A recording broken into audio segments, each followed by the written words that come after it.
where you can express your point of view. And now, the host of Viewpoints, Lockwood Phillips. Viewpoints on the talk station, FM 107 AM 1240. Lockwood behind the mic. Today, Shane actually behind the board. We're pre-recording this program in recognition and in consideration of the Memorial Day weekend.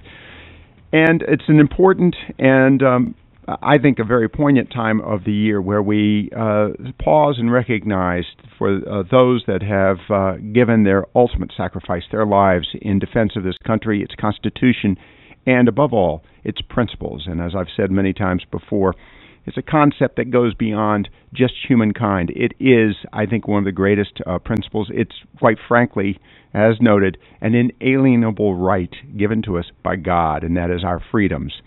That being said, there are people who have made great sacrifice, who are still with us. And fortunately today we have joining us for a few minutes, Hugh Salter from Carteret County, a former federal marshal, also the subject of an interesting book, A Salter's Path, and the remarkable life journey of Hugh Salter, and that is available in bookstores in the area. We're talking not about that, but really about one segment of the book, and that, of course, is the segment that our guest engaged in WWII.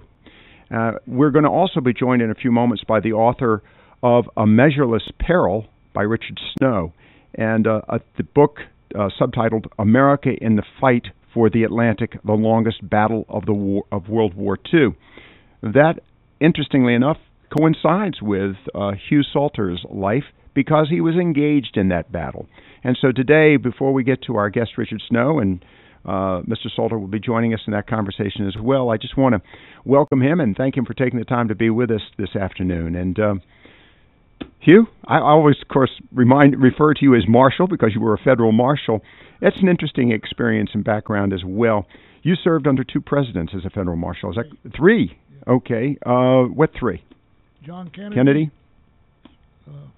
Johnson and Carter. Okay, you did serve under Carter. Okay. It's one of those experiences that a lot of people don't think about as a federal marshal. That is an appointed position. Is that correct? It's a presidential appointment, yes, on the recommendation of the Senate and the confirmation of the Senate. Okay. And in each case, well, of course, obviously the transition from JFK to Lyndon Johnson because of the assassination. Mm-hmm. Did that still require an appointment, a second presidential appointment, and confirmation from the Senate? Oh yes. And the same. I have three commissions. That's interesting. Mm-hmm. All right. And how did you end up getting to be a marshal, federal marshal? Well, I was sheriff at the time, mm-hmm. but just prior to this, and I knew Mr. Sam Ervin, Senator Sam Ervin, real well, and also B. Everett Jordan, mm-hmm. and.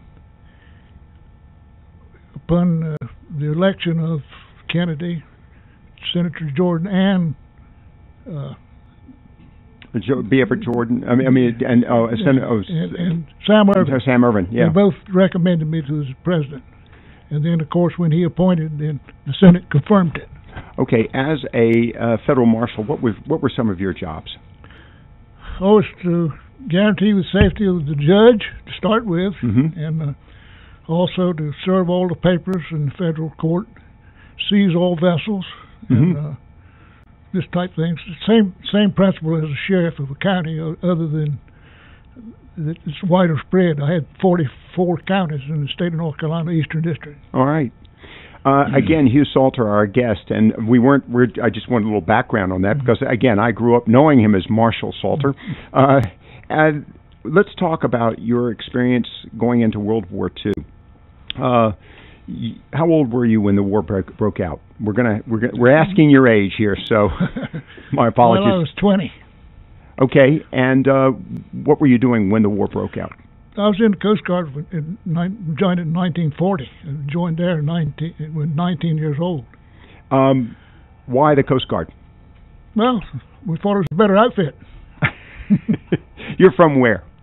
From sea level. Sea level. Yes. And a lot of Coast Guardsmen from down east North Carolina as well. Yeah. There were 6 on the ship for us at the time. We were torpedoed. And the ship is the Alexander Hamilton, right? Alexander Hamilton, yes. All right. Coast Guard cutter. Right. Okay. We're going to get into that a little later on, but because when we're talking with Richard Snow, who'll be joining us in a few moments here on Viewpoints. Hugh, your experience in World War II,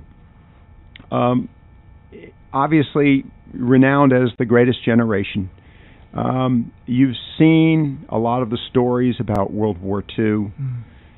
Do we, in our, do I, in my generation, I'm a baby boomer, and those that follow after me, do we comprehend the immensity of that undertaking, the power of it all? Do you think we fully comprehend? And I'm afraid not, because you all are. We grew up. Start with you too young. In peace. We grew up in peace too, right, by the way. We grew up in peace. That's right. And it was a long story. It lasted for what, 5.5 years. Right. So I did convoy duty most of the time. Which is an interesting story, and we're going to hear more about that in relationship with this book, Richard Snow. But you also were quoted in another book by Michael Walling. Walling, yes. Bloodstained Sea, the U.S. Coast Guard in the Battle of the Atlantic, 1941 to 44. You are referenced in this book relative to your experience with the Alexander Hamilton? Yes. And in the process, did you explain the story? I've not read this book, so did you explain the story of what took place in your life at that point? Well, not really. I first met him at the conventions that we had with Alexander Hamilton afterwards. And I gave him loaned him a lot of the photographs that I took for him to use or whatever. He wanted to get information from them. And I knew that he was writing this book, but it took him, 4 or 5 years to finish it up. So. We're going to be talking here in a few moments, and I'm looking forward to the conversation. We're joined again by Richard Snow, author of A Measureless Peril. The experience, what it was like, the energy, the challenges that you faced as you were preparing for and engaged in this battle of the Atlantic. It's interesting. It's a story that isn't heard a great deal. It's not told because, well, you were actually engaged in the war before we were actually at war with the escorts of Liberty ships. Oh yeah.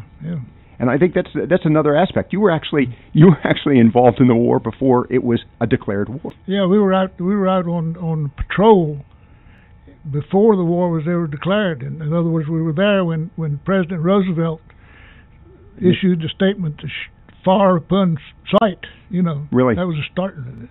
All right, our guest Hugh Salter, again. A Coast Guardsman, a member of the greatest generation, a graduate, as I like to describe it, of WWII, World War II. You learned a lot in that and got your PhD in survival. As a matter of fact, we're going to hear that story here in a few moments here on Viewpoints on the talk station FM 107 AM 1240.